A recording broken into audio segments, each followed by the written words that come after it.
Programa ABC do Espiritismo, com Sérgio Vilar e André Luiz Vilar.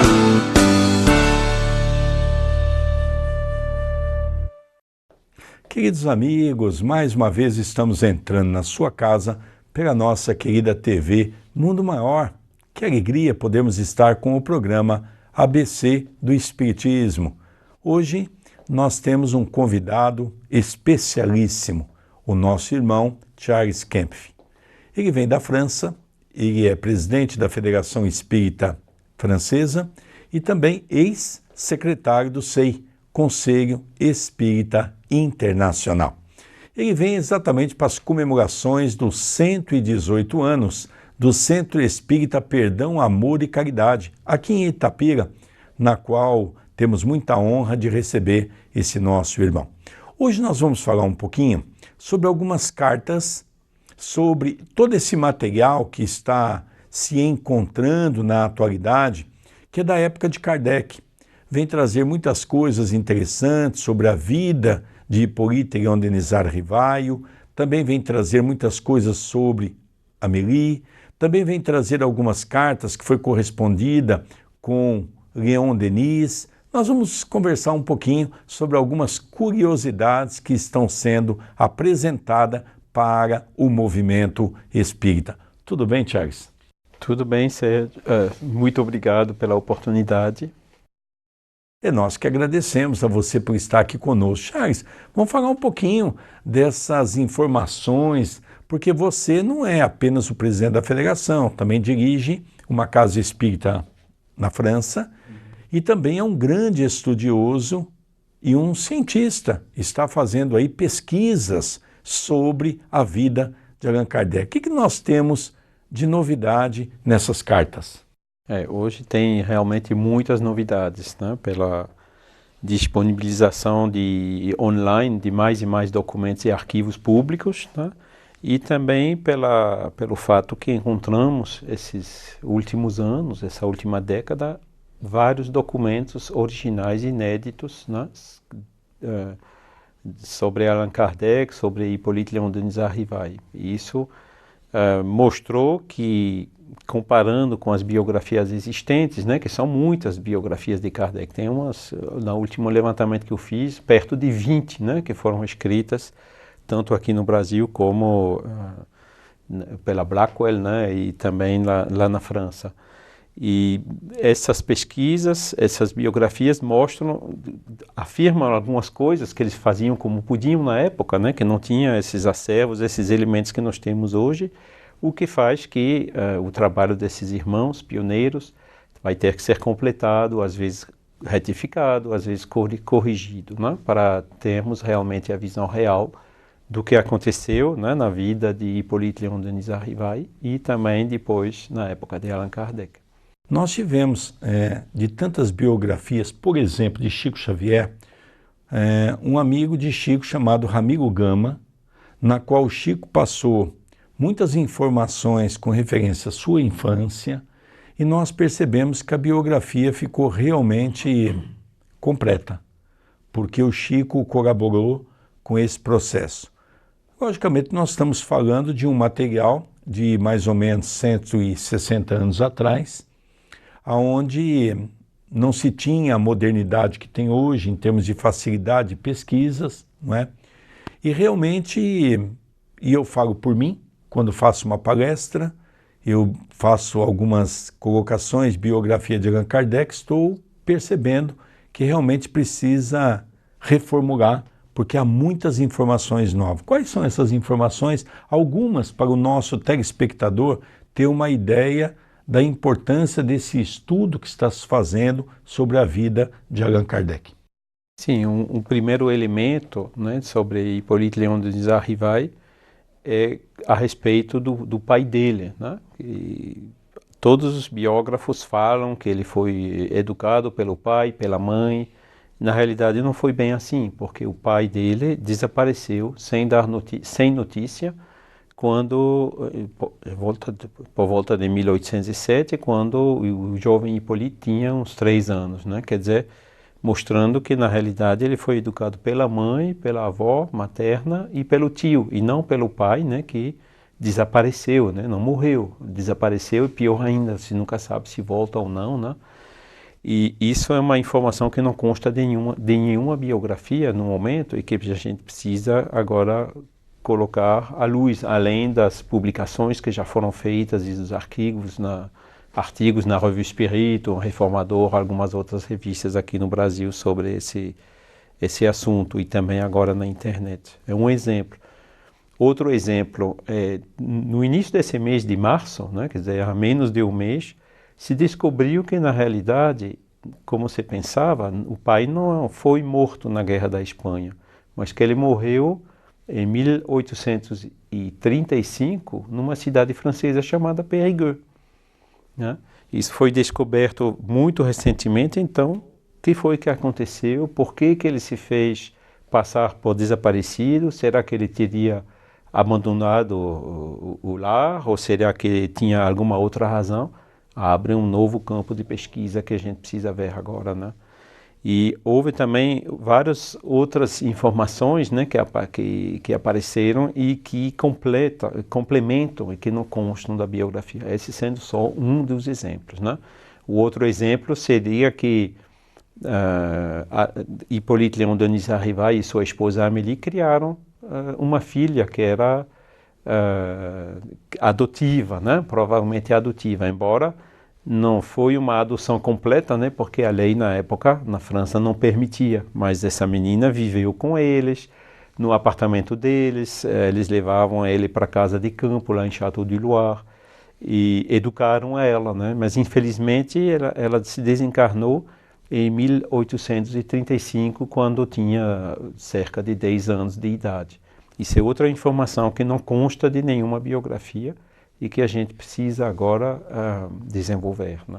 Nós temos um outro caso também, que algumas biografias têm dito que a esposa de Allan Kardec tinha uma condição financeira na qual ela bancava um pouco dos livros.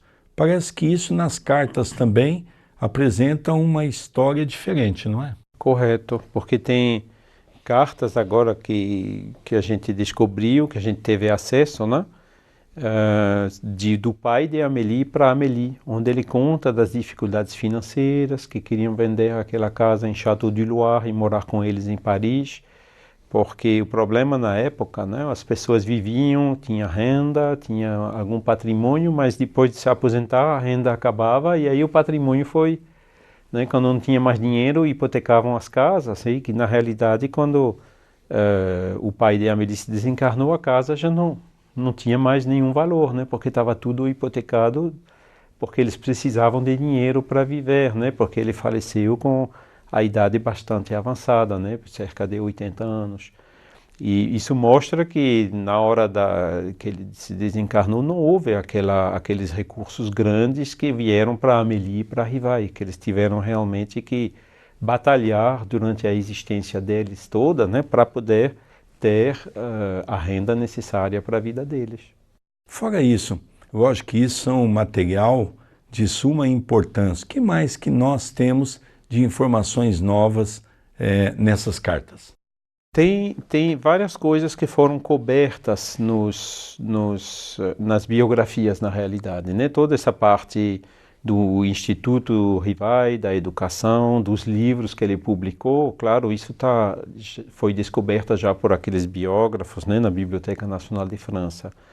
Mas tem outras informações que apareceram, por exemplo, que que ele e Amélie tinham, depois do Instituto Rivai, quando teve que fechar, né, por problemas financeiros, eles tiveram uma pensão para moças, né, porque na época a educação era mais para os meninos e não para as meninas, e eles então criaram uma instituição para levar também a educação para as meninas.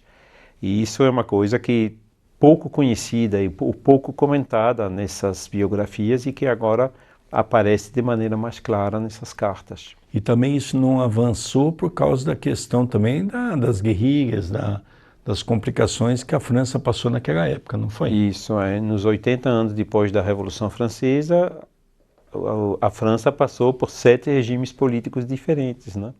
3 repúblicas, 2 impérios e foi um período movimentado. Às vezes encorajava o ensino laico, né, quer dizer, sem influência religiosa, e a partir de 1848, por exemplo, mudou. Né? Houve a Lei Fallou, no ano 1850, que quase abriu de novo as portas aos jesuítas, influência religiosa no ensino, o que acabou fazendo que todas as outras instituições, como era a do Rivai, né, tiveram que fechar, né, porque não tinha mais alunos, não tinha mais ajuda e subsídios do governo. E ele teve então que se adaptar nessas transições múltiplas que ocorreram naquele período. É verdade.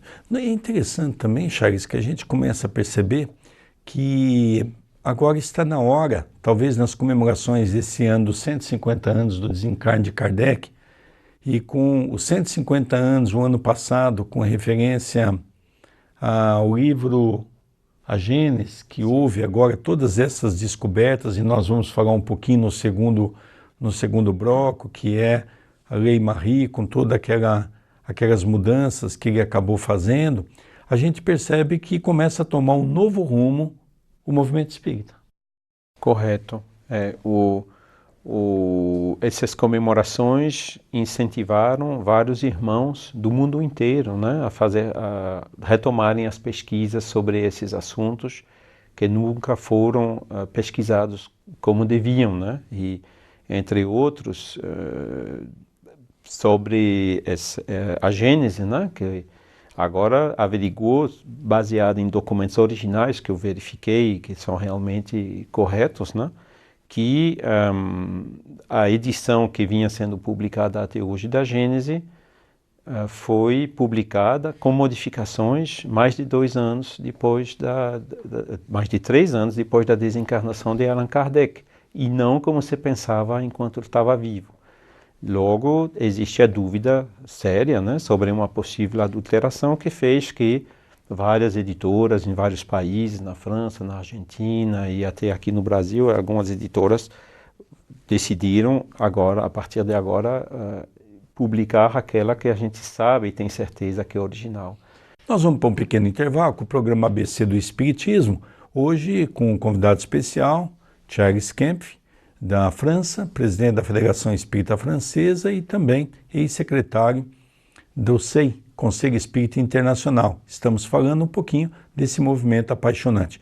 No segundo bloco estaremos falando um pouquinho do livro A Gênese, que tem sido aí realmente falado aí e decantado em nosso planeta. Vamos falar sobre isso. Não sai daí não, já retornaremos.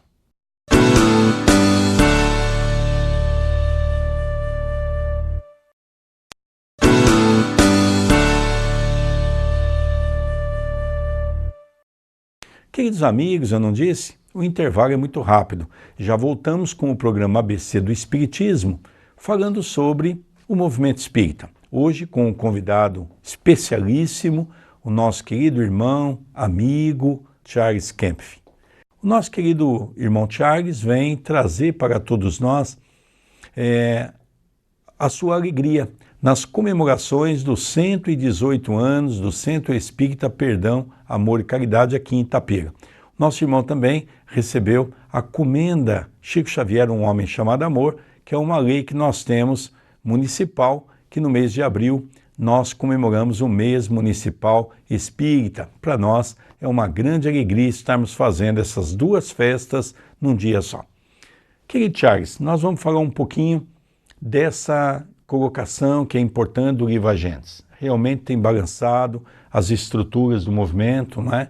Num primeiro momento houve até algumas discussões acaloradas sobre o assunto, mas quando se apareceu com uma documentação, com um estudo profundo, com documentos reais, realmente caiu por terra aquela ideia de que podia ser uma farsa, ou de que podia ser alguma coisa que não fosse verdadeiro. Realmente você, como tem acesso à Biblioteca da França, pôde comprovar que realmente houve adulteração. Obrigado, Sérgio. Sim, realmente, o que foi comprovado é que a 5ª edição só saiu em 1872, como disse, né? E que as 4 primeiras, ao invés daquilo que acreditávamos e que foi divulgado até na própria Revista Espírita até agora, que as 4 primeiras são idênticas, ou seja, a quarta é idêntica às 3 primeiras e não igual à quinta. E o que foi também comprovado pelo trabalho da Simone Privato na Biblioteca Nacional de France, como você falou, mas também nos arquivos nacionais, né, onde ela foi buscar aqueles documentos dos editores que eram obrigados a solicitar autorização do governo antes de imprimir livros. Ela averiguou que as 3 primeiras edições foram impressas em 1867, né, um pouco antes de ser lançado no início, em janeiro de 1868, e que houve uma segunda autorização de impressão em fevereiro de 1869, ou seja, um mês antes da desencarnação de Kardec. E essa segunda impressão foi que deu, na realidade, aquela 4ª edição, né, que agora apareceu também na Google Books ou na internet, em algumas bibliotecas, que a gente sabe de onde foi escaneado, e provando que a 4ª edição é totalmente idêntica às 3 primeiras. Ou seja, a 5ª, né, que foi aumentada, revisada, né, e complementada, alguma coisa, não é? Essa só foi publicada e depositada, impressa, né, e depositada na Biblioteca Nacional de France em 1872, ou seja, 3 anos depois da desencarnação de Kardec. Logo, vem essa dúvida e as suspeitas legítimas, né, as dúvidas legítimas sobre uma eventual adulteração depois da desencarnação do codificador. Agora apareceram alguns outros documentos, como eu falei, né? Naqueles outros documentos, parcialmente reproduzidas na Revista Espírita e nas obras póstumas, fica claro que Allan Kardec ele projetava fazer uma revisão dessa obra. E com certeza ele já começou a revisar, né? Que em algumas comunicações os espíritos sim, você afirmaram o que você começou fazendo, está bom, continua com isso, né? Mas ele também ficava preocupado, quando será que vai esgotar a primeira, quando é que tenho que estar pronto para ter a revisão para evitar que ficasse alguns meses sem ter o livro nas bancas, né? Porque as vendas realmente foram bastante grandes no início, né? 5ª obra de Kardec, conhecido na época, e daqueles 3.000 exemplares, eles basicamente, um ano depois, já quase não tinha mais, já tinha quase vendido tudo, né? Então, ele sabia que devia estar pronto por volta do final de 1869. Ou seja, ele começou enquanto vivo, depois passou por algumas outras prioridades, como o projeto 1868, como aquele discurso sobre a questão se o espiritismo é ou não é uma religião, que ele fez na Société de Paris no 1º de novembro, na comemoração dos mortos, e que foi também a reestruturação da livraria espírita e a mudança de toda a parte editorial para essa livraria, a mudança dele para a Villa Ségur, né, com a Amélie, com as coisas pessoais. E ele planejava, com certeza, de terminar essas modificações no restante do ano 1869. E quando viu que estava esgotando, ele mandou imprimir aquelas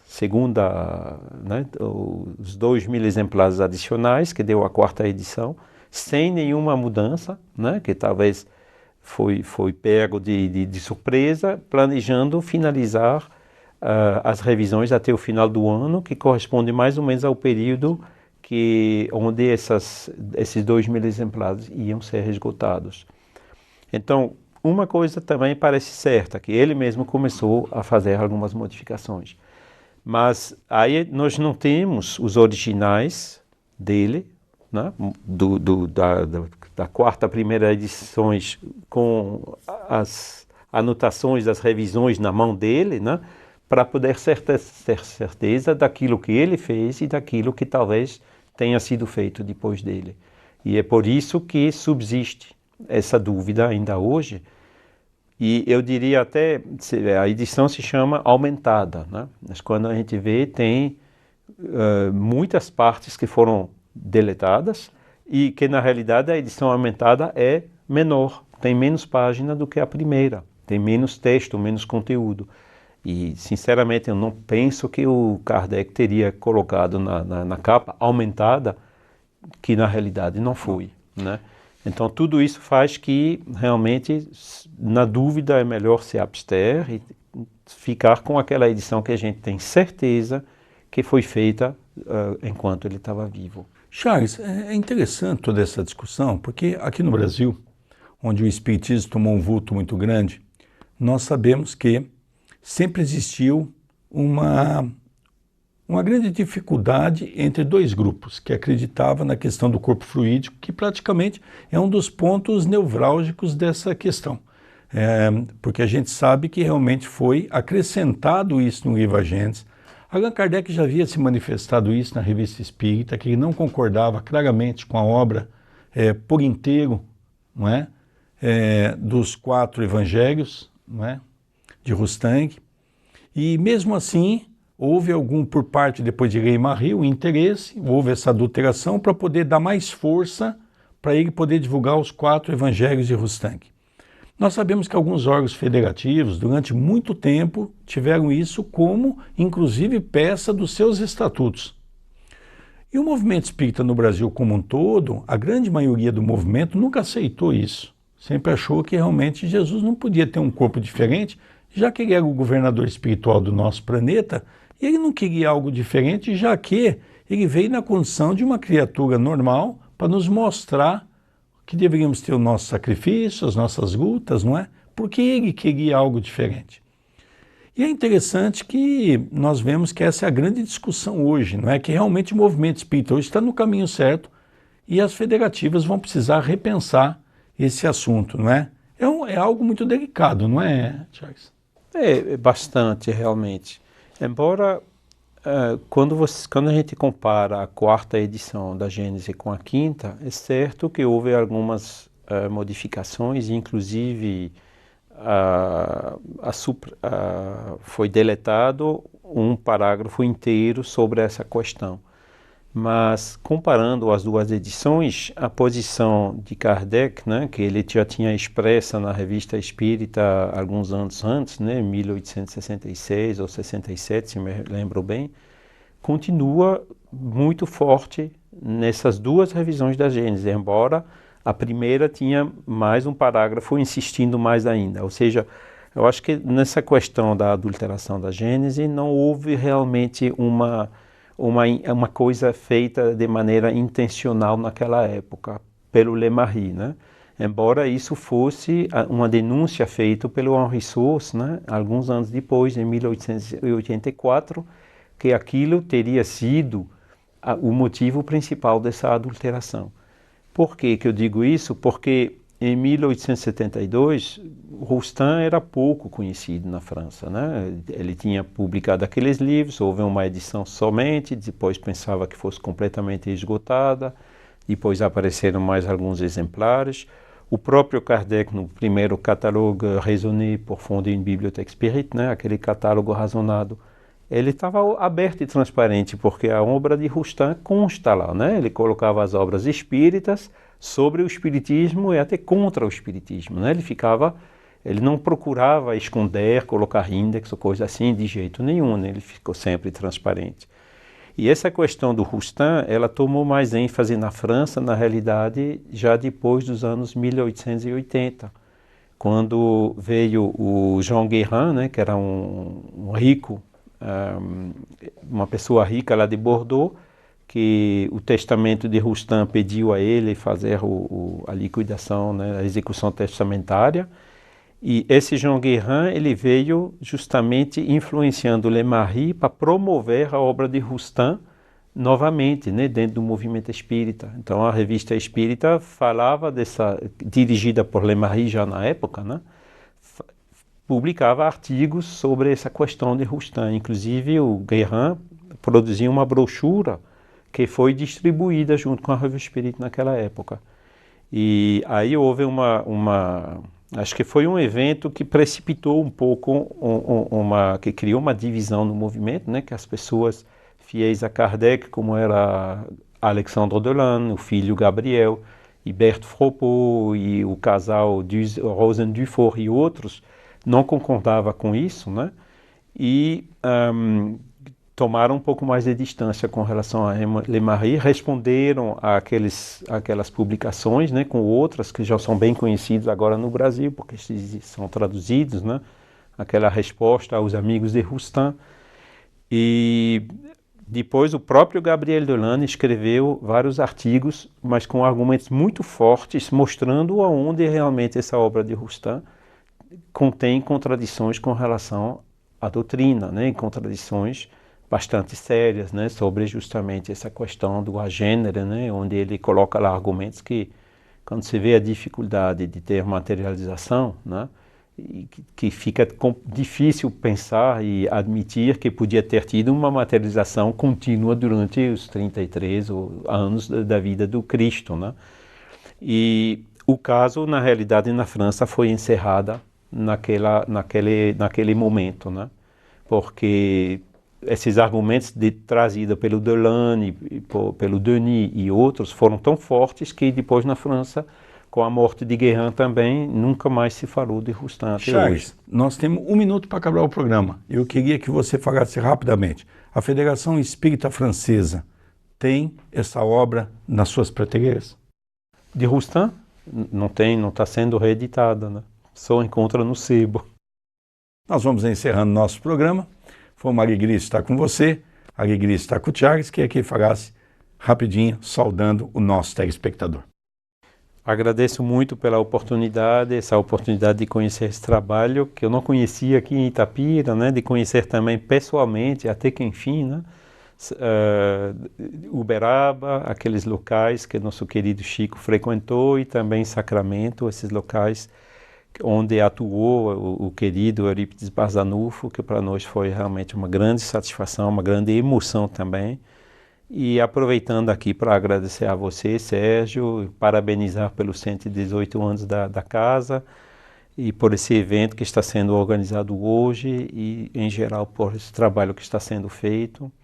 E também a todos os telespectadores, ao Movimento Espírita no Brasil, por esse amor, essa dedicação a essa doutrina consoladora que nos foi trazida agora há 160 anos atrás. Muito obrigado. Queridos amigos, encerramos o programa ABC do Espiritismo. Charles Kempf, o nosso agradecimento especial, presidente da Federação Espírita da França. Um beijo carinhoso a todos os nossos telespectadores e até a semana que vem.